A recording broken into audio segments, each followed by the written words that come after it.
Hello mga ka-sweet girl, coloring tayo. Ang recently color ni client ay copper blonde. So mahirap siyang i-wash out at gagawin natin siyang ash blonde.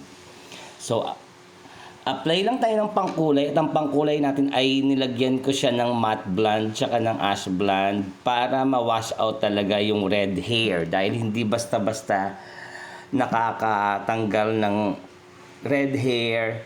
So yun ang naging ano natin, matte blonde ang pangtanggal.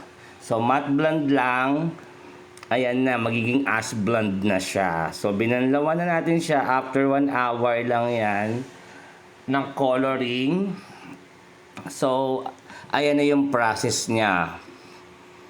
Bali 1 hour lang siya and yet ayan na ang kanyang finished product. So naging ash blonde na totally ang kanyang red hair kanina. So, it was so successful mga ka-sweet girl. So, coloring tayo. Ganyan lang ka-simple. Paggawa ka na. Ha!